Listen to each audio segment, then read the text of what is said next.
Welcome, everyone.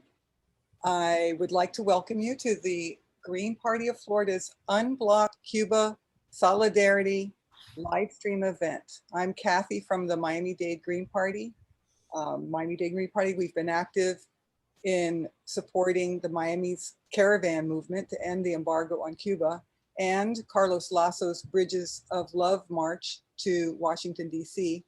Our live stream is just preceding the in-person rally scheduled to start in about an hour in Lafayette Square across from the White House in DC, where Carlos is concluding his 1,300-mile march from Miami and will be presenting his petition to President Biden to keep his campaign promises to the Cuban people, to end Trump's draconian measures against Cuba, to renew Obama's normalization policies, and to end the 60-year-old bipartisan blockade. Our co-chair, Robin Harris, is in DC now and will be speaking at the rally later today. Hopefully she'll join us during our live stream to give us an update. We'll also be hearing from a number of other speakers and hear about some easy steps we can take to help our island neighbors and ideally to help end the Cuban embargo. Now I'm proud to introduce our co-chair, Lebo Kapadnow, who will be hosting the next section of our live stream and giving us some context. Thank you. Thank you very much. My name is Lebo Kapadnow. As you know, I am the co-chair of the Green Party of Florida. This is a solidarity event, and it is not focused specifically around the Green Party, but at the same time, the Green Party does have some stances that that should be made clear. So first of all, we have here a little history of the U.S. imperialist policy since the Mallory Memo. I will read the Mallory Memo in part. It follows that every possible means should be undertaken promptly to weaken the economic life of Cuba. If such a policy is adopted, it should be the result of a positive decision which would call forth a line of action which, while as adroit and inconspicuous as possible, makes the greatest inroads to denying money and supplies to Cuba, to decrease monetary and real wages, to bring about hunger, desperation, and overthrow of government. This is an inauguration by the U.S. government of a policy to weaken the Cuban economy, dated April to July of 1968. 1960. 1960. I'm sorry. I have a window here in the way that's making it hard for me to see. I apologize sincerely. This past year, a total of 184 countries voted in favor of a resolution to demand the end of the U.S. economic blockade for the 29th year in a row. And the United States and Israel stood against this near unanimous resolution, thus blocking the action. As Greens, we reject the U.S. government's economic blockade of Cuba. We ask the U.S. Congress to lift the embargo and restore normal diplomatic relations and respect for national sovereignty, and demand that the U.S. government end its veto of the UN resolution pertaining to Cuba. This is from the party of the Green Party U.S. This is from the platform of the Green Party of the U.S. Now I need to pause 1 second here, Lizzie, before I bring you back in, because we're going to need sound.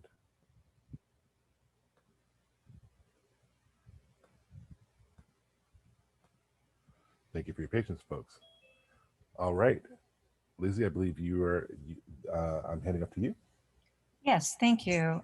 We did receive a lot of support for our effort of Unblock Cuba from retired Teamster and former presidential candidate Howie Hawkins and former Green Party presidential candidate Dr. Jill Stein. And these letters contain some good information. From Dr. Stein, she writes, "As a healthcare activist and physician, I applaud the Cuban Americans leading the charge to heal the relationship between the US and Cuba. Carlos Lazo's Bridges of Love journey to appeal to President Biden to end the Cuba embargo is perfect medicine for the needless disease of this obsolete, harmful policy. Miami's monthly caravans, initiated by Jorge Medina, are bringing much needed attention to this urgent cause, as cities across the country and world join this movement with caravans of their own, in a spirit of resurgent community in the face of global pandemic. The 62-year US blockade of Cuba has inflicted needless pain upon the Cuban people. The intensification of the blockade by the Trump administration in the face of the global pandemic is especially shameful.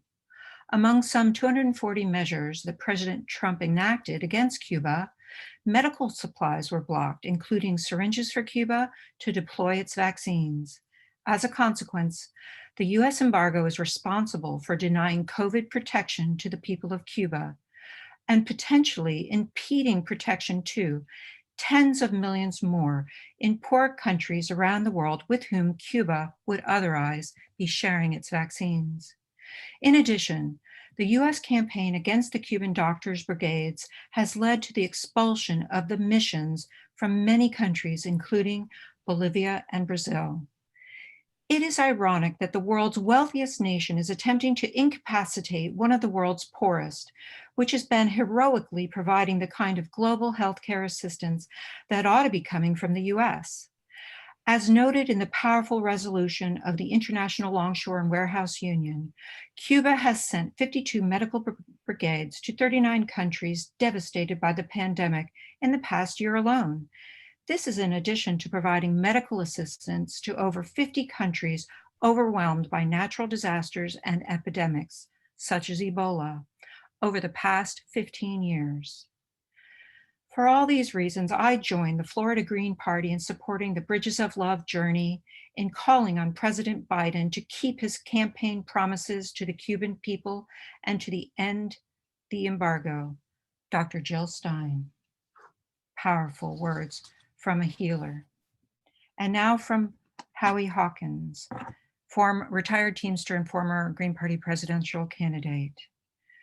His letter reads, "Dear Mr. President, as a retired rank and file member of Teamsters Local 317, I want to state my support of and urge you to adhere to the resolution of the 2021 Convention of the International Longshore and Warehouse Union, calling on your administration to end the US embargo of Cuba, remove Cuba from the list of US state sponsors of terrorism, reset Cuba regulations to the pre-Trump status of January 1st, 2017, and return to negotiations to fully normalize US-Cuba relations. After 62 years, it is time to recognize that the Cuba embargo is a failure. It has failed at its stated purpose of promoting democracy and human rights in Cuba. To the contrary, this hostile posture of the United States gives the authorities in Cuba the rationale to suppress dissent in the name of national security. Coupled to a history of US invasions, attempts to assassinate Cuban leaders, and holding alleged terrorists without trial at Guantanamo Bay in Cuba, the US has little credibility preaching human rights to Cuba. It is time to take a different approach. The US should promote democracy and human rights with free trade and travel between the United States and Cuba. It is especially urgent at this moment that trade restrictions be lifted so Cuba can import the 20 million syringes it needs to vaccinate its 11 million residents this summer with COVID-19 vaccines that Cuba has developed itself. I urge you to immediately lift trade restriction on syringes as a matter of global health and simple humanity. Sincerely, Howie Hawkins, 2020 Green Party candidate for president." Very powerful from labor, and we appreciate that support.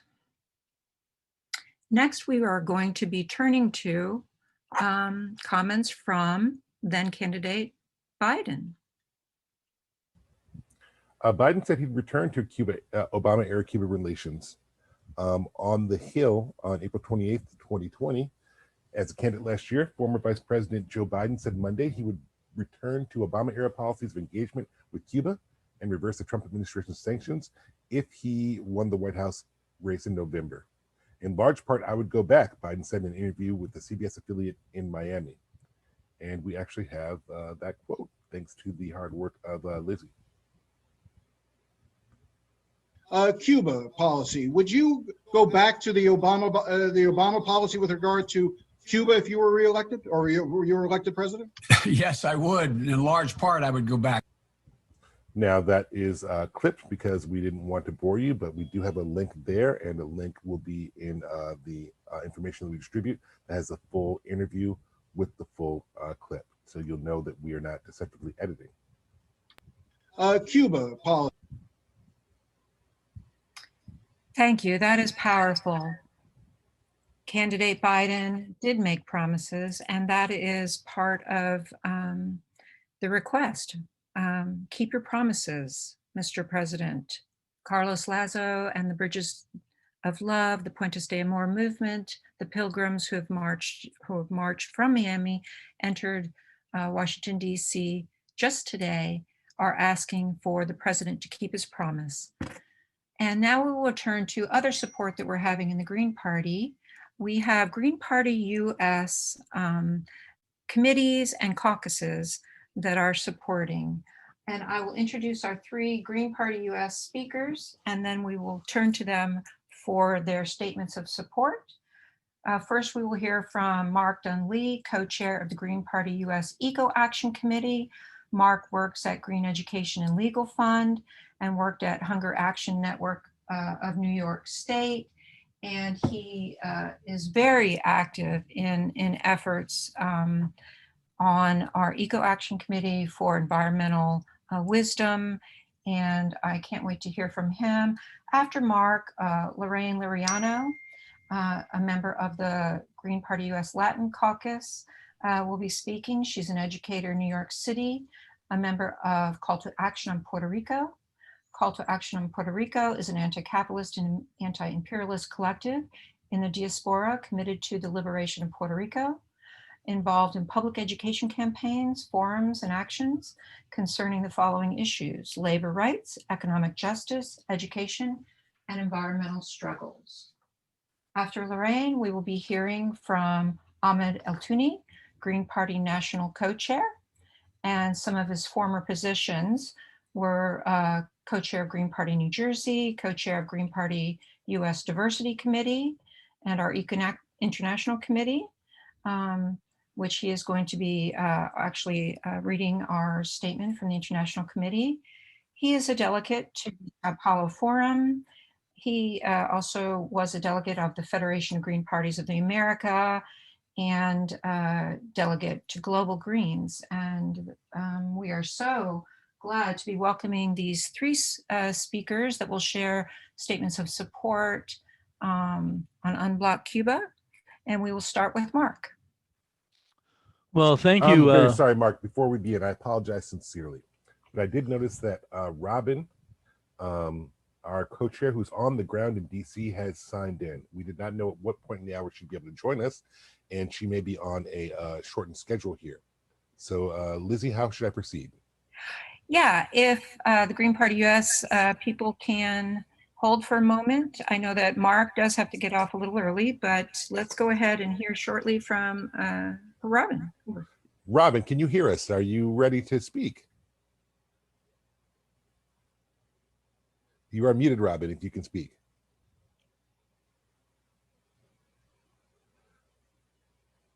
All right, so it looks like she may be a little bit right now distracted, busy with the actions on the ground.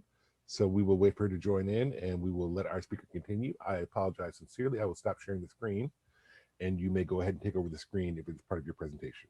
You have the floor.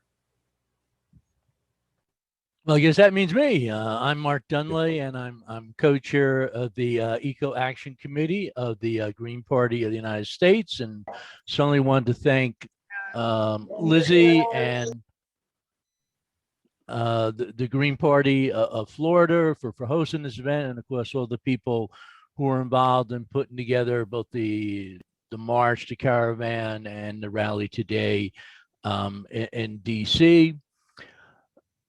The Green Party, of course, and I assume we'll be hearing more about that Green Party nationally as well as many states, virtually from its very beginning in the late early 90s, has called for an end to the U.S. blockade in Cuba and continues to do so. Certainly Greens across the world, join in terms of that opposition.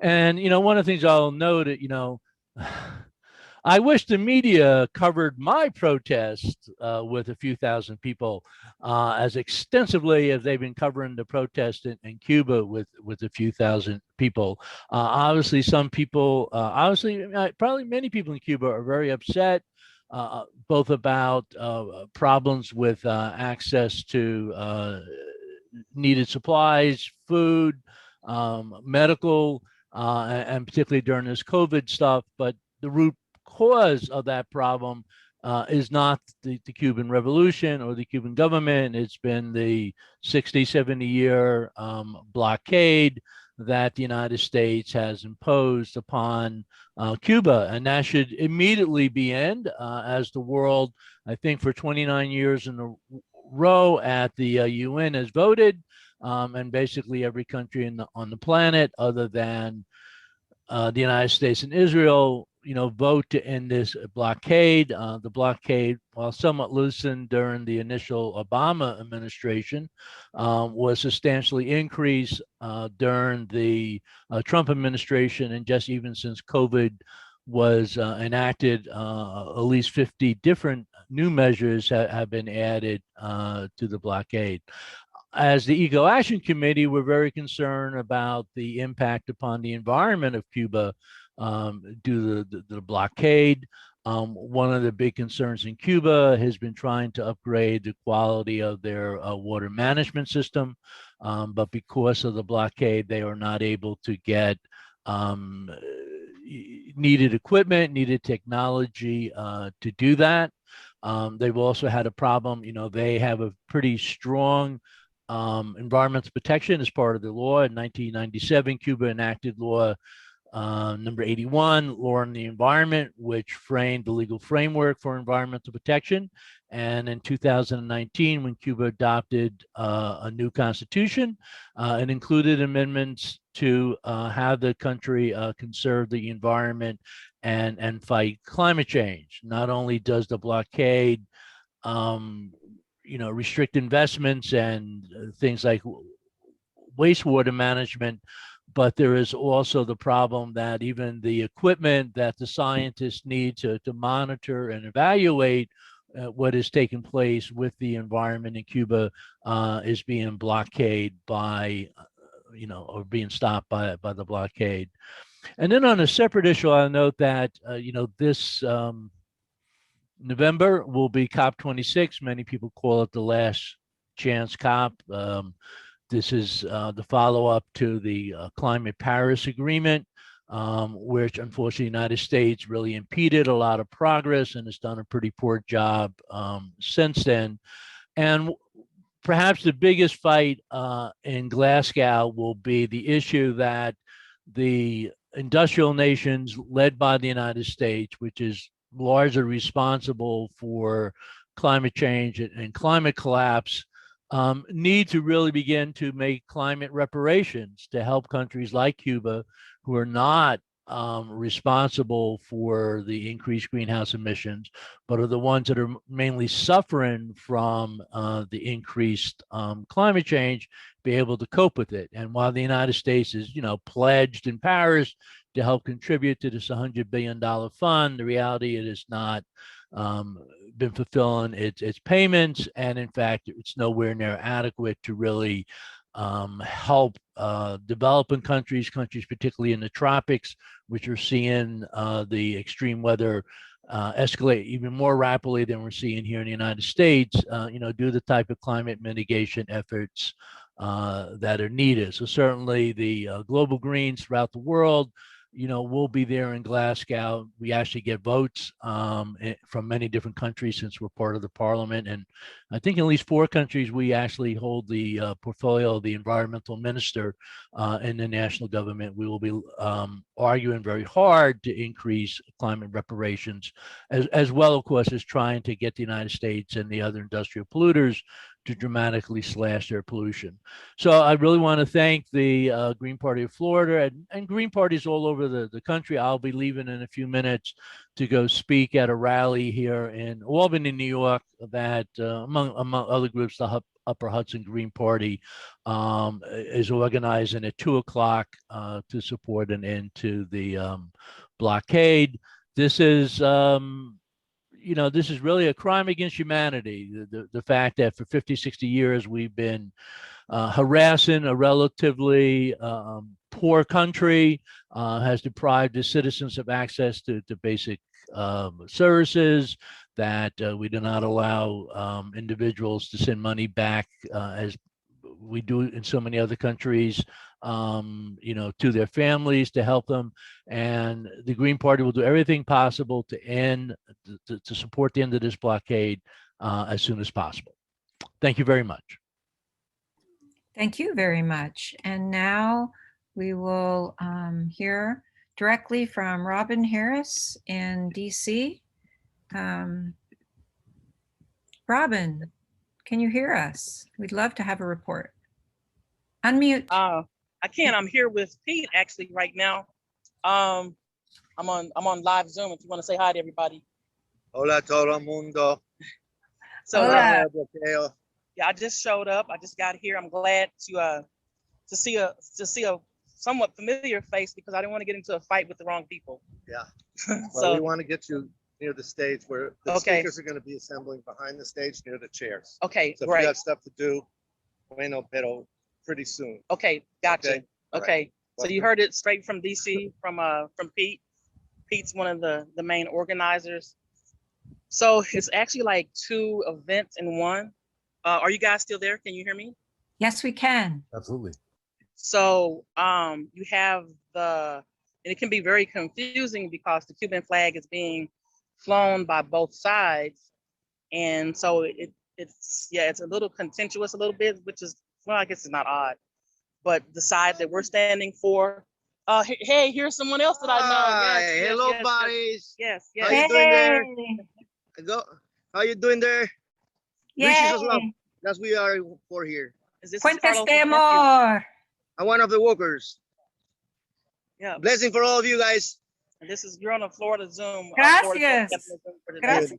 I'll be seeing you later. Yes, yes. Yeah. So yeah, forgot his name, but yeah, I think it's Mike or it's Carlos's nephew. I do remember that. So I've got to kind of go to get, I guess, seated or something. But there's a little contention here because the other crowd is maybe a little larger than ours, but they are kind of like, they're being a little aggressive in some ways and send me positive vibes because I know that I'm running for office, but I'm still an activist and I haven't been delivered from fighting yet. So, but yeah, so the energy is good here. And we'll try to check back in or just go live on my page to keep you informed of the event and what's going on. And you guys are doing a wonderful job. And long live Cuba. Si se puede. Cuba sí, el bloqueo no.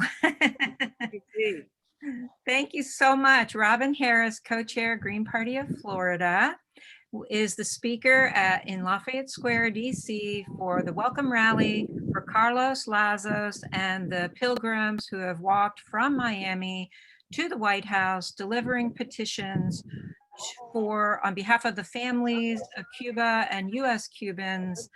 We would like remittances to end the sanctions and end the embargo. We will be watching for your speech at the rally. Thank you, Robin. And now we will hear from Lorraine Liriano from the Green Party US Latinx Caucus. Lorraine. Thank you very much, Lizzie, for this opportunity to represent the Latinx Caucus. Today, particularly, I'm going to address some words in Spanish. Es un placer estar aquí de parte del Partido Verde, del Caucus Latino Caucus, especialmente hoy es el 25 de julio, la invasión de los Estados Unidos a Puerto Rico. Todavía 123 años somos una colonia. Queremos decirle al pueblo de Cuba, muchas gracias por toda la solidaridad que siempre nos han dado. Seguimos luchando por nuestra libertad. I just want to say that we appreciate the support that the Cuban people have expressed to Puerto Rico. After 123 years, we continue to be a colony that is exploited and under the fiscal control board, that's a dictatorial control board. And we would like to say that Cuba has always been with Puerto Rico, las dos alas, the two wings of the same bird. and has always been in solidarity. So it is my privilege and my honor to be here. And I'm going to share a statement that was written for the Latin Caucus. There has been much uproar to half a century of old political dilemma, with a country roughly 90 nautical miles from Miami, and a country with intermittent power outages, food shortages, and lack of international trading partners, deteriorating infrastructure, limited access to needed medical supplies. Yet, despite all these conditions, despite these deplorable conditions, which none of us reading the statement would endure, the people of Cuba have learned to improvise for the lack of bare human necessities caused by the US embargo. Despite the lack of resources, Cuba still aids other countries, most notably sending 216 healthcare workers to South Africa in 2020. Despite the lack of public transportation, people line up on the roads waiting for fellow commuter vehicles to hitchhike to work. Despite not having industrial agricultural system, the people farm and harvest from their own lands, whose crops are pesticide-free and more favorably than any other crop we've tried in the States. Despite not having medical resources, the World Health Organization certified Cuba as the first country to be free of the circulation of the virus. Medical degrees are tuition-free, and last and most notably, Cuba's biotechnical development of lung cancer vaccine that has been available since 2010. For a country with such limited resources as direct result of the US embargo, it has substantially survived the plenitude of economic injustices, which some would call shameful and genocidal. The sovereignty of all nations must and should be respected. Starving your fellow brothers and sisters is not a diplomatic response necessary to cultivate the movement of change. The change begins by lifting the economic embargo and learning how to empower a country in its efforts to self-identify its own political future. The United States government must end this cruel and unusual punishment against the millions of Cubans and end the blockade now. We want to say that we stand in solidarity and we understand the implications of US imperialism. We must end US imperialism. We must stand with the people of Cuba. Hasta la victoria, venceremos. And I am from the Latin Caucus. Muchas gracias a todos ustedes y seguimos en la lucha a favor del pueblo de Cuba. Gracias. Thank you very much. Thank you very much, Lorraine, for sharing that. So powerful and so needed to overcome the corporate media onslaught of misinformation that we're getting. And now we're going to turn to Ahmed Al-Touni with the International Green Party US International Committee position. Over. Thank you very much. Cuba has been under some of the harshest conditions in the world for over 60 years now. Trade embargo, a blockade that isolates them from the rest of the world, and they're pretty much asked to live under complete autarky, which is a request too great for even some of the larger countries, let alone a small island nation of 11 million people. But despite this, I think what's amazing is that Cuba's accomplished so much. I think that's a testament to the Cuban spirit. And even as we saw the Soviet Union collapse, and along with that, lots of other socialist countries, Cuba prevailed. And we see some of these accomplishments like free healthcare, which is based on preventative medicine, where doctors regularly visit the populace there, free education, and not just for Cubans. Their medical school over there is free for people around the world from some of the poorest countries with just the promise that you're going to use your education to help the poor. What's interesting is my home continent of Africa has more Cuban educated doctors than African educated doctors. So that's a testament to Cuba, and they've made strides in their fight against racism, sexism. They have a life expectancy of 79 years old, literacy rate near 100%. Infant mortality 4 per 1,000 births, which and all these things are European level numbers. So this is tiny Cuba doing this under a blockade. So one can only imagine where they'd be if that wasn't there. But like any other country, this pandemic has been difficult on Cuba, and the blockade has only exacerbated it. The tourism sector collapsed, hard currencies not coming in, and so they're having a hard time distributing basic goods to everybody. And this is what you see on the streets now in Cuba, where people are unhappy with these conditions.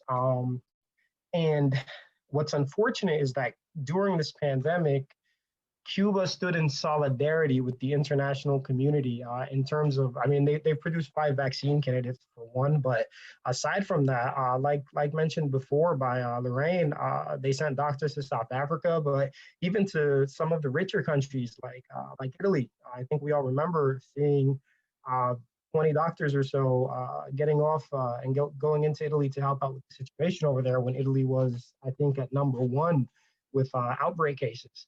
And then, you guys also might remember when there was a British cruise ship that was stuck at sea because nobody would take them in. It was the Cubans who said, yes, you can dock here. Don't worry about it. We have a good medical system and, we can handle this. So, I mean, Cuba's been all about international brotherhood during this difficult time. And it's just unfortunate that the US has not shown that same international solidarity. And it's ridiculous because, the US will tell you that this trade embargo is not against the Cuban people, it's against the Cuban government. But then you hear stories like they're not allowing syringes into Cuba. How is that not against the people? I mean, is the Cuban government going to use millions of syringes?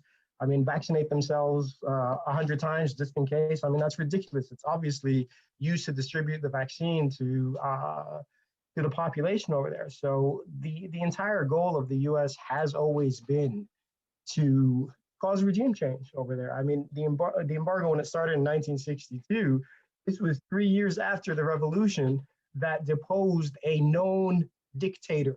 I mean, I think even Joe Biden right now will say, yeah, Batista was a dictator. So what's happening right now is a continuation of that, with the US basically refusing to admit that they've lost, that Cuba kept on ticking, the Cuban spirit prevailed, and Cuban people have the right to self-determination, whether the United States likes it, whether it helps US interests or not.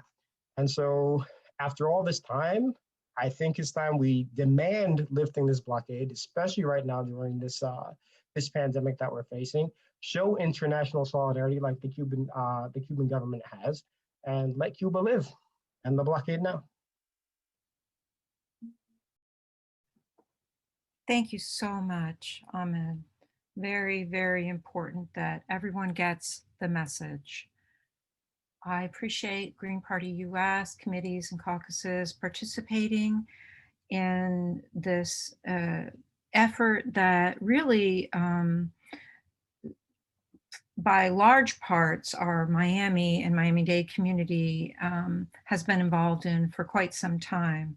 So as to that, we are going to turn now to our own Miami-Dade Green Party member, Steve Schoen, who's going to share some background of the Caravans and Green Party support of the Puentes Del Amor Bridges of Love effort. Steve.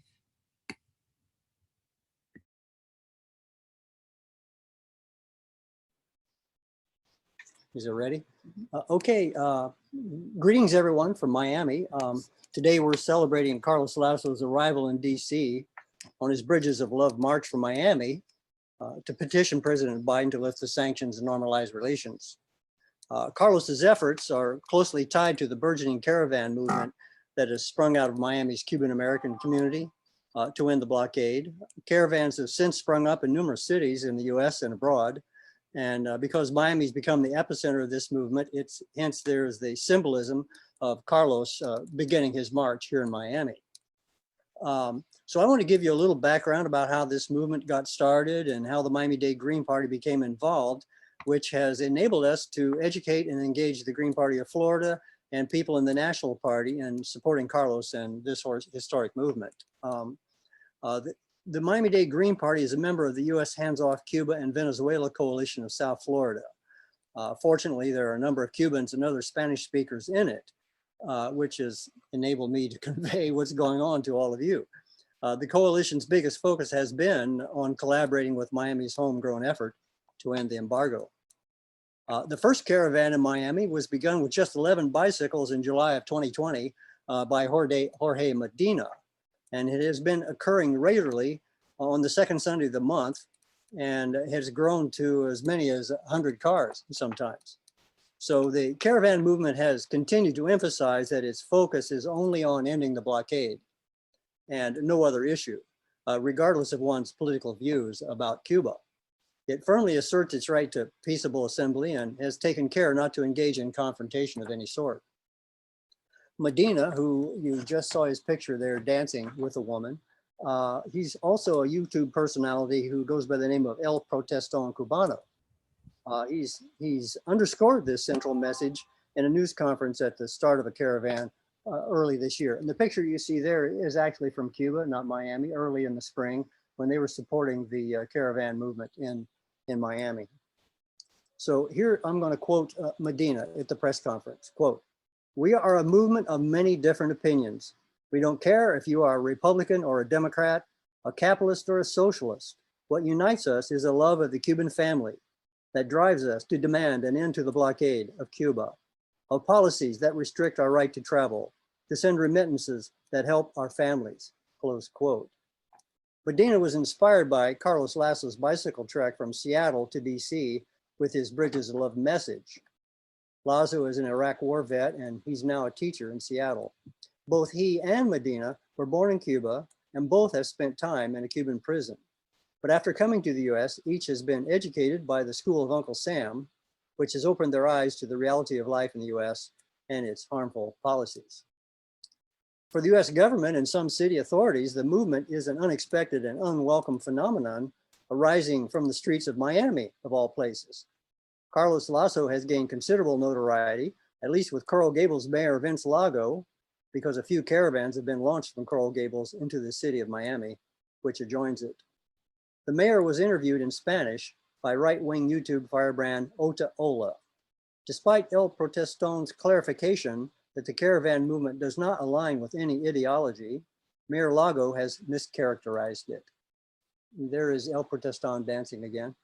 Quote, this is what the mayor said: "These people are not welcomed in the city of Coral Gables. These people have no place in the city of Coral Gables. A person who wants to talk about the subject of socialism, talking about the subject of ideology, there is no place."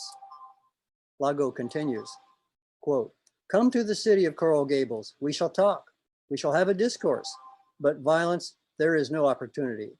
And a person like Professor Lazo is a person whom I see as shameless, a person who enjoys being in the United States with all the possible liberty, but who has a romance with communism, a romance with socialism," close quote. The Coral Gables police were at their best in protecting the June 27th caravan from violence, verbal at least. This was the spirited inauguration of Lazo's walk from Miami to DC. As many as 150 people in cars opposing the blockade left behind a belligerent, screaming crowd of Trump flag-waving counter-protesters separated by a cordon of police. Their obvious intention was to confront and intimidate the caravanners, who did not take the bait and kept peaceably to themselves. So much for the mayor's idea of discourse. The caravan proceeded on its way down Calle Ocho, Little Havana's main street, past the Versailles restaurant, icon of Miami's right-wing Cuban power structure, protected by a police escort from both Coral Gables and the city of Miami. This is a new phenomenon in Miami, which was greeted by head scratching and surprisingly by quite a few thumbs up on the street.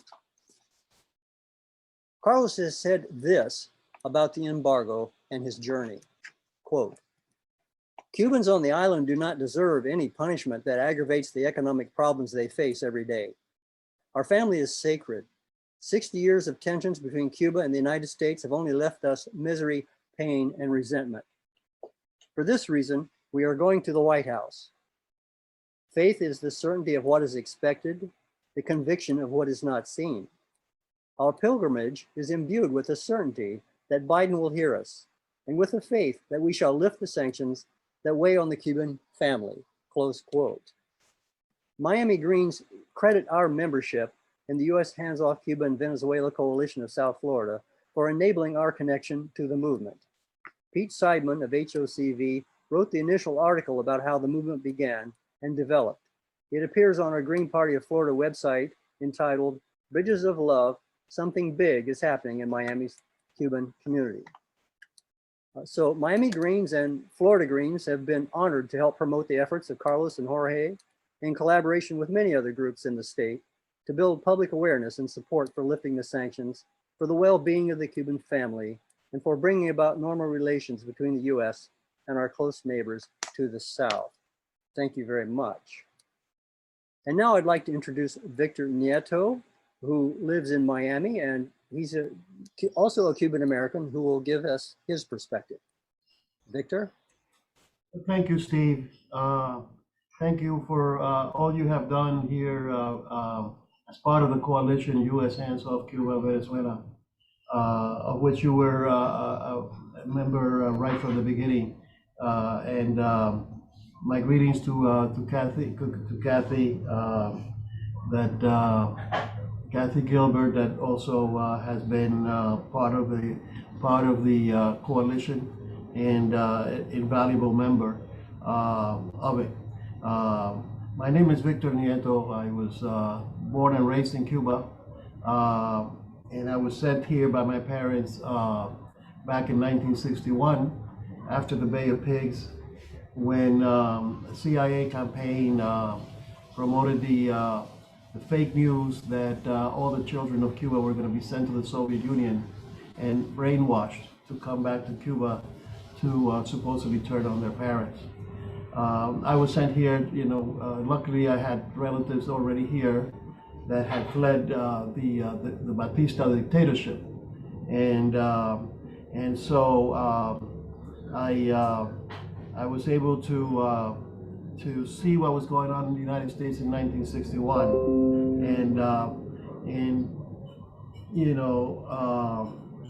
I am proud to now be a member of this coalition. I'm also the chair of the People's Party of Florida, and we're working. We're uniting all kinds of people, all kinds of organizations that are against injustice, the fight for justice, are working together, and I hope that all of you continue to spread this message that the war on Cuba has to end. The war on Cuba has been going on for 62 years, and it's not talked about, but it's a war on the Cuban people. It's a war to try to get the Cuban people to turn on its own government. In Cuba, recently, a brand new constitution was voted on. The total electorate was 9 million voters, and it was overwhelmingly approved 8-1. And they've been able to advance in many ways, but the war has persisted for 62 years, and so everybody that is anti-war in the United States, and most I would say the majority of people in the United States, is against war. But this war is undeclared. It has done all kinds of different forms of warfare. But the economic sanctions, especially at this time of a pandemic, has been the main way that the Cuban people have been able to hurt the Cuban people. The war has really hurt the Cuban people. Before they've had poisoned Cuban crops. The United States has introduced viruses into Cuba's crops. It's documented that it's conspired to commit magnicides. So, I don't know what the figure is, but it's I think it's over 100 different conspiracies to kill the Cuban leader of the revolution, Fidel Castro. And so the Bay of Pigs, you know, I was there when it happened. It was it was threatened to it was a threat to try to get the U.S. fleet and the United States to invade once they establish a beachhead, but they weren't able to establish a beachhead. So John F. Kennedy pulled back when he saw that he had been lied to, and that the same way they're lying to us, saying that there's thousands of people protesting. Well, you saw a graphic in Steve's there where it showed a caravan in solidarity with the caravans that started in Miami, and there you had thousands and thousands of people. Last week there was last Sunday there was another demonstration, 100,000 people in front of the Malecon, the Cubas, the Havanas, seashore, and Cuban people are hurting, but they are not massively in any way, wanting to go along with this war. So, everything has been covered by Steve and the other speakers, but it's important what I want to drive through is that this is a war, and it could develop into an actual war. It's a possibility. Carlos Lazo has already said that he is disappointed and disillusioned, completely disillusioned with the Biden administration. People are leaving the Democratic Party over this. People that have been supporters up to now, have within the Cuban community have left the Democratic Party because they believed Biden's promises, which you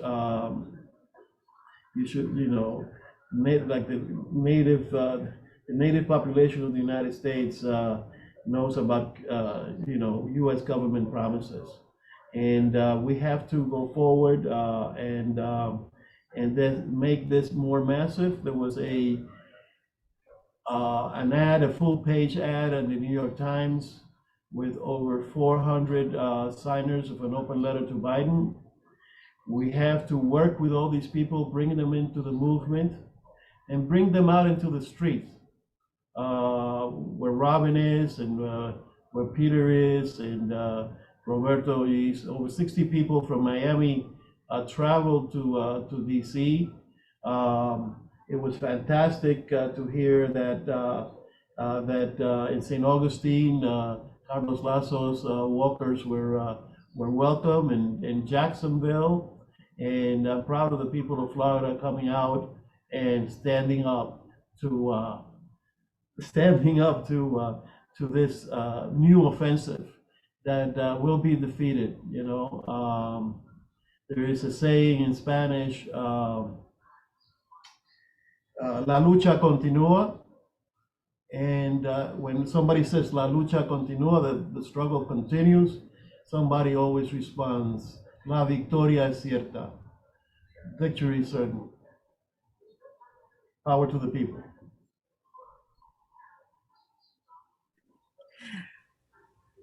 Terrific. Thank you so much, Victor. That was just wonderful. Cuba sí, el bloqueo no. And now LeBeau will return us to, Robin was able to come on, but she missed her statement. So LeBeau will be sharing that for Robin. Over. Robin Harris, co-chair of the Green Party of Florida, denounced the over half-century of economic imperialist war in her statement in July 2021, Why Blacks Unite with Cuba Against U.S. Policies. She writes, Black Americans that understand the poison of capitalism brought on by colonialism and imperialism stand with Cuba. We stand against these policies which cause devastation and perpetual suffering. This is a multifaceted blockade that impacts Cuba's economic travel heavily. More importantly, this harms the people. Cubans are denied access to technology, medicine, affordable food, and other goods that could be available to them if the United States lifted the embargo. This inhumane policy by the US during a global pandemic shows the hypocrisy and cruelty of this government. However, it must be noted that despite Cuba's hardship during the COVID-19 issues, their universal healthcare system and teams of medical workers proved to be stellar. The blockade therefore attempts to retaliate against Cuba's revolutionary stance against neocolonialist regimes in this country since the 1950s. Under the Trump administration, Cuba was forced to endure hardships, and in spite of Biden campaign's promise to reverse the failed Trump policies and return to Obama's policy of engagement with Cuba, 5 months of the administration, he has failed to do so.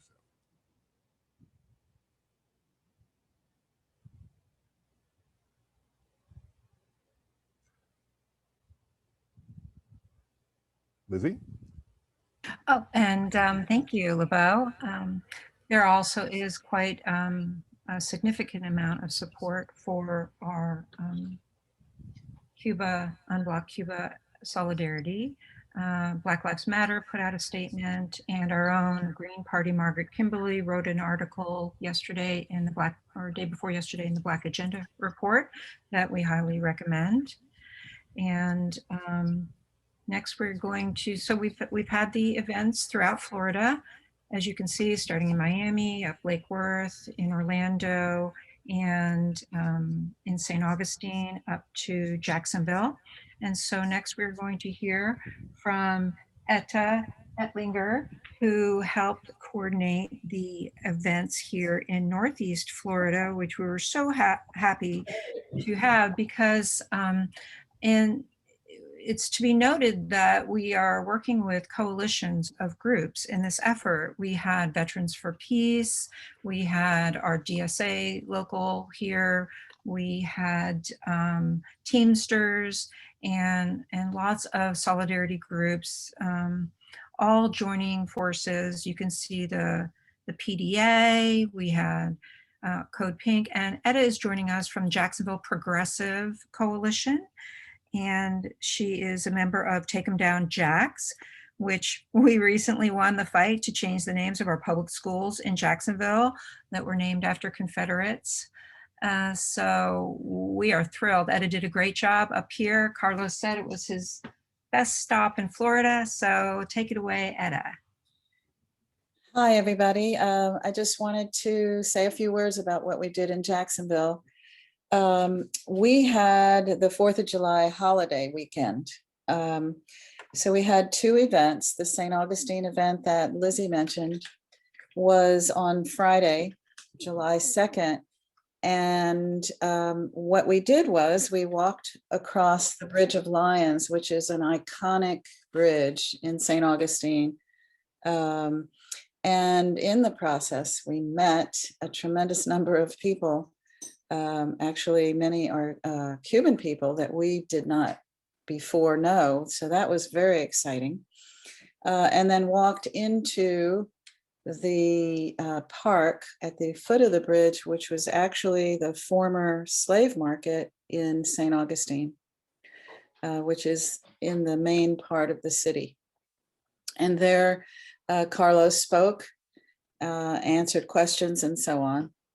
And then the next day, July 3rd, we had a meeting in Jacksonville, which we had just an excellent, lively discussion, very educational. We had people from Veterans for Peace, which has been very active in support of Cuba. We had the Jacksonville Community Action Committee, which is a police accountability group. The Democratic Black Caucus representative was there, the League of Women Voters, someone from Teamster Local 512, and of course the Jacksonville Progressive Coalition and Take 'em Down Jacks. It was a fantastic meeting, and like Lizzie said, Carlos gave us wonderful praise by saying that we were the best meeting in Florida. I'm sure that there were plenty of excellent meetings along the way between Florida and DC. So we did film it. I don't know if anybody was able to watch it, but the discussion was just excellent. And it is interesting to see how little people know in terms of the facts about what's going on in Cuba, given what the opportunities are for accurate information in the US. So it was very exciting. It was a very important event for North Florida. And we loved having Carlos and everyone there. It was fantastic.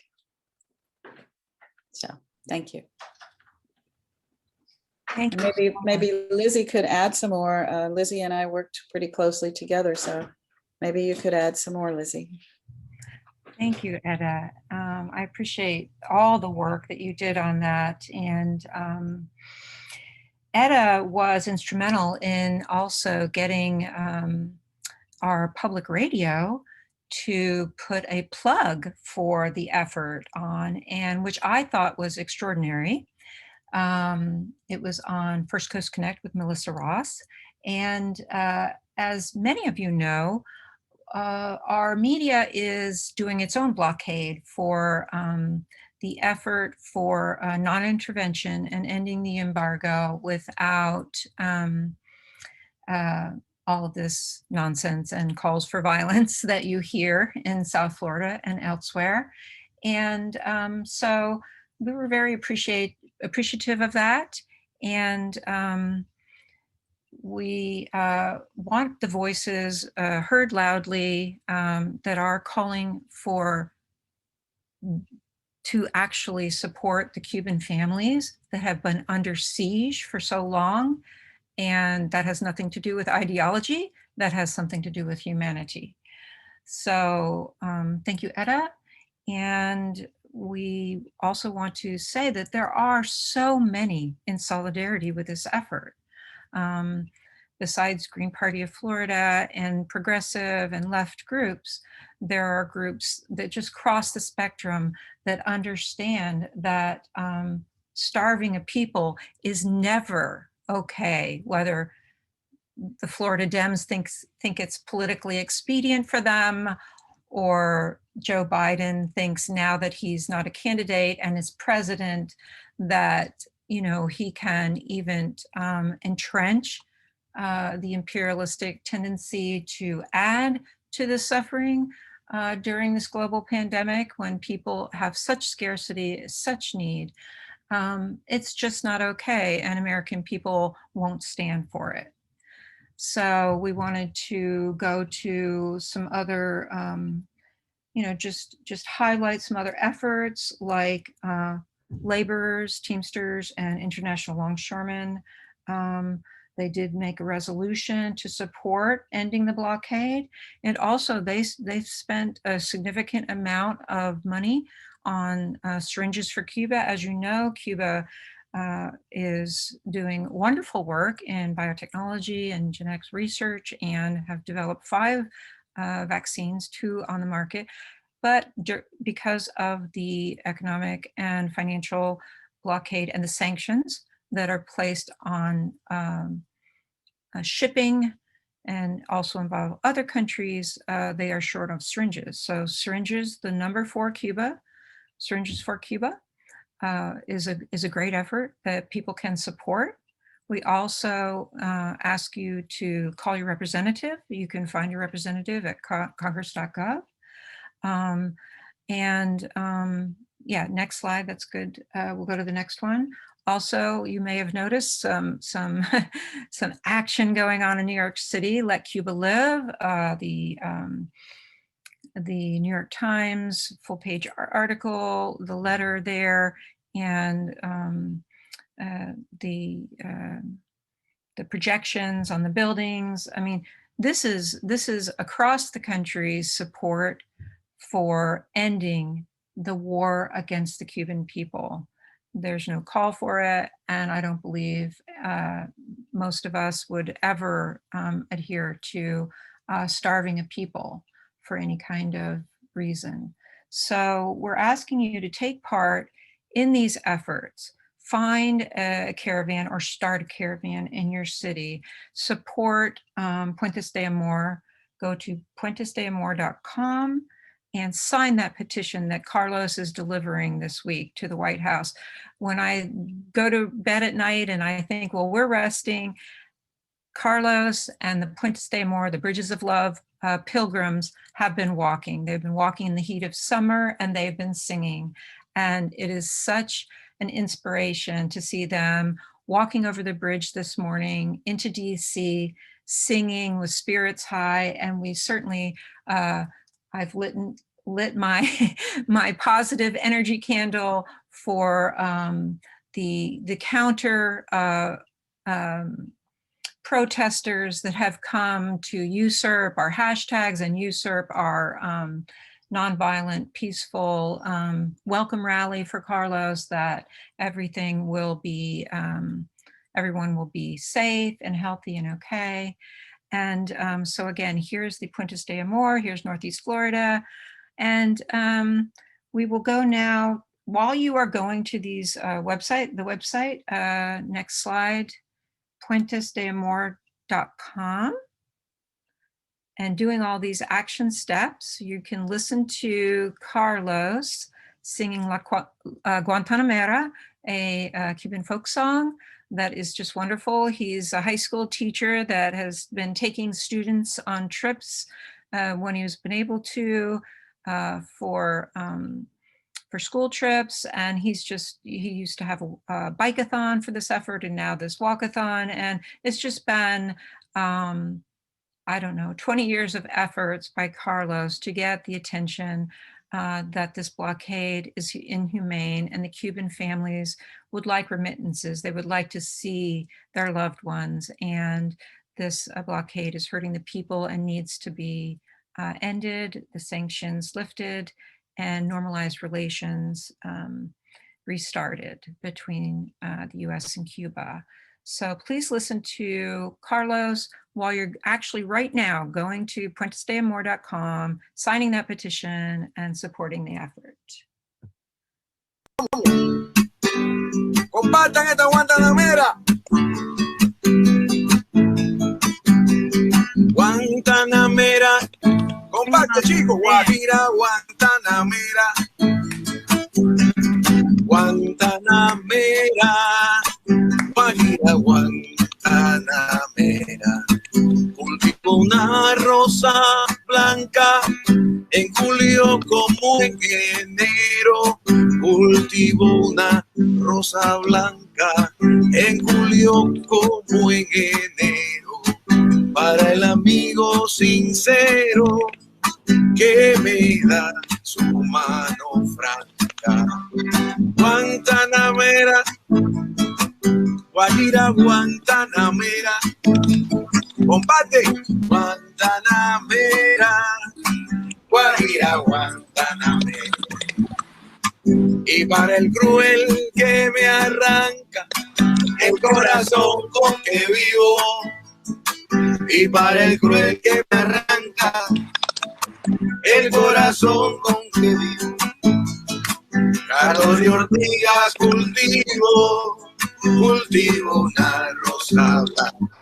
La mano para arriba, todo el mundo.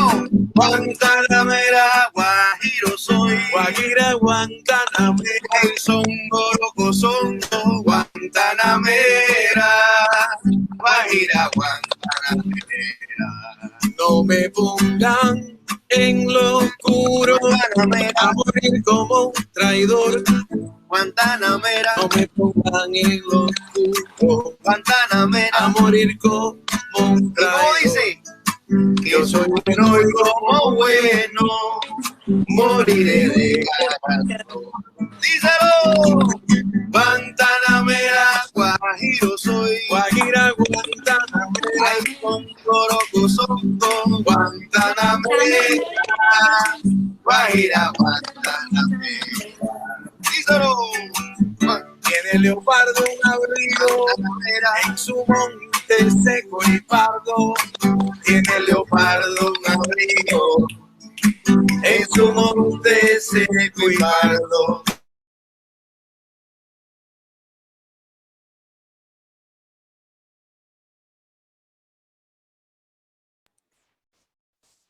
Thank you everyone for joining us today. That is the end of our live stream. We'd like to thank all of our speakers for joining us, and especially for the hard work of our co-chair, Robin Harris, who's right now in DC. The live stream that's beginning right now, and especially Lizzie Adams in helping put together this presentation and bring together our speakers. So thank you so much, everyone, and you have a wonderful afternoon. Thank you all. And do watch the live stream from the DC event. I know Carlos is live streaming it. I put that link in the chat.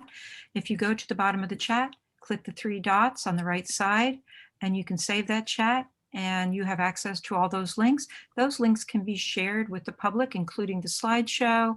And we're going to share the Zoom stream because I think the live stream had some issues. So we're going to get that fixed up, share that with you all so that you can reshare. Thank you so much, everyone.